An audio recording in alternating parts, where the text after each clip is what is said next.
And we return.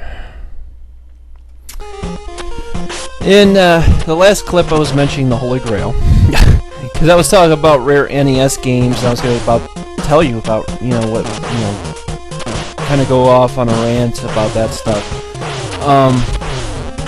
And I mentioned the words Holy Grail. Well, I'm going to tell you the honest truth. The Holy Grail in secret societies and many things that I've studied is in fact the female vagina.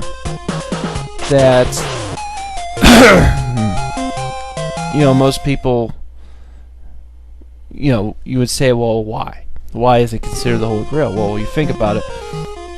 What is life-giving? What is considered life-giving in life? Especially if you think of ancient times. Well, it would have been the woman's vagina, because it's going to increase her population. It was very sacred to people. You have to understand, another thing I learned too, and this is, see, that's the one thing between me and different game reviewers, is that I got this background and this most bizarre occult stuff that I study before I even decide to do game reviews. Doing game reviews, it's kind of like almost like I kind of retired from that occult, esoteric stuff I used to talk about on my shows and lectures. I even went on radio 3 times with different shows and stuff to talk about my views and things.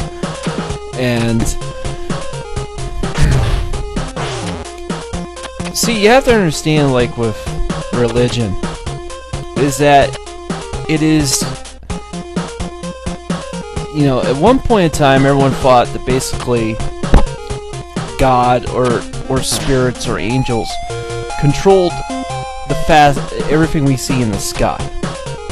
Like, in fact, when you hear people mention heaven, it means the sky. If you actually study the old ancient language, I'm not good. I know someone's gonna say you're bashing religion. No. I'm not bashing religion.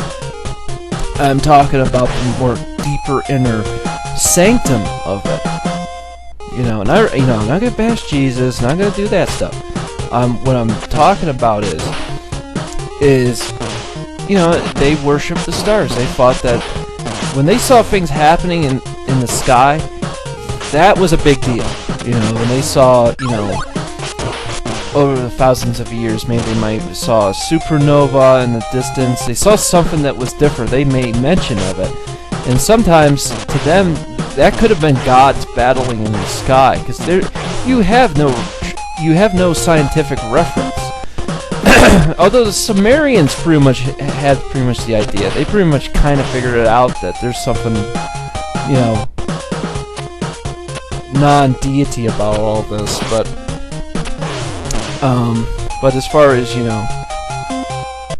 our Semitic Judeo-Christian type roots, there is a lot of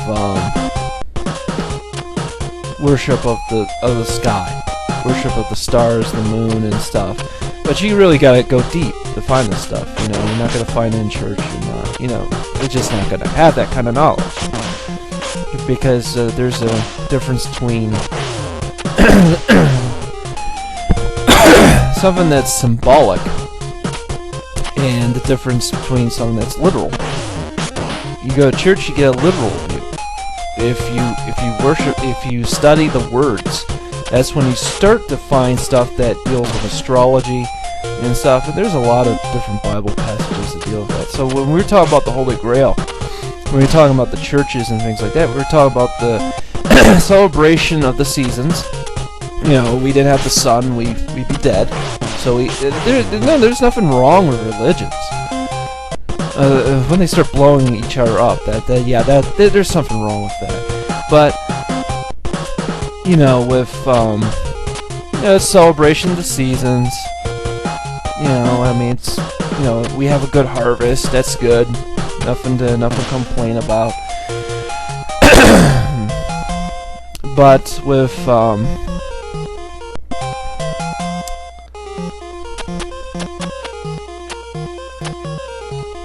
like with churches, especially the older churches with their designs and stuff, they have this, you always notice these arches, these beautiful arches, especially where the entrance is. Well, I learned through a class I had, that basically what that means is, those arches represent the female vagina. That when you're walking in to a church, that is walking through the female vagina. This stuff I'm saying right now is so controversial. I'm sure there's people going, just go back to Gregory Peck, would you please? This stuff is too deep.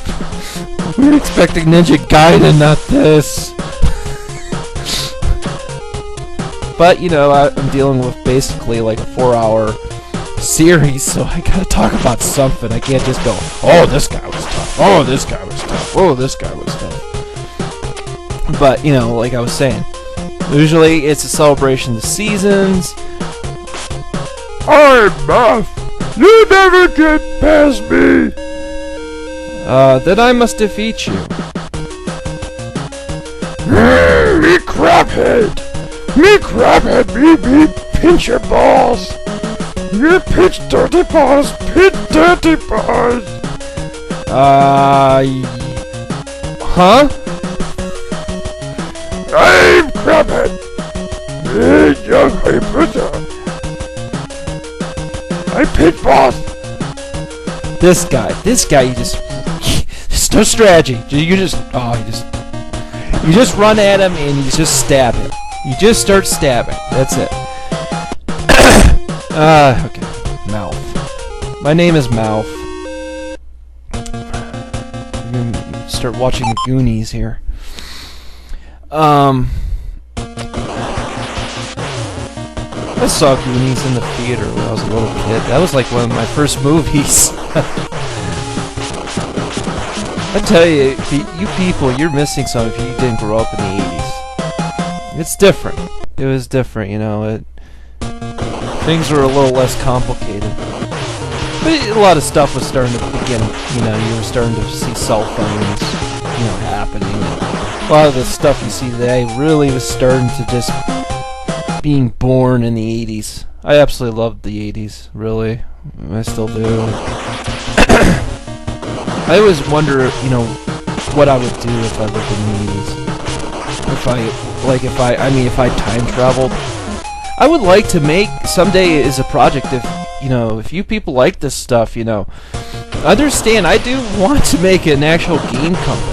I would like to make free roam games, and one of my ideas is to make a free roam game based on different timelines, you know, and, you know, there would be quests, there could be things you can do, but I believe in a free roam game where you can do anything. It probably would have to be a PC game, because I mean, to be honest, I would have nudity. I mean, sex can happen in real life. You go to a club, you meet a girl you like, guess what? You know, same thing with your character in game. If he goes to a club and he meets a girl you like, guess what?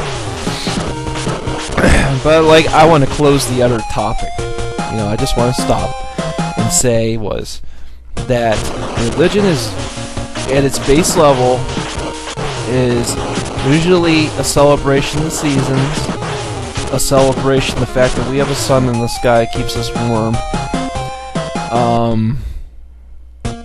some kind of explanation why the sun goes away and we have winter.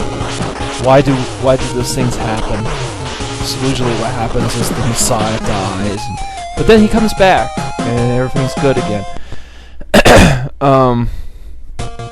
You know, and it's also about, you know, about women, about the fact that, you know, without them, you know, again, no life on the earth. So that's the simple things. Then I'm gonna go back to talk about the NES games I was talking about rare NES games in the next clip. But this guy, like I was saying before, you just run in and start stabbing.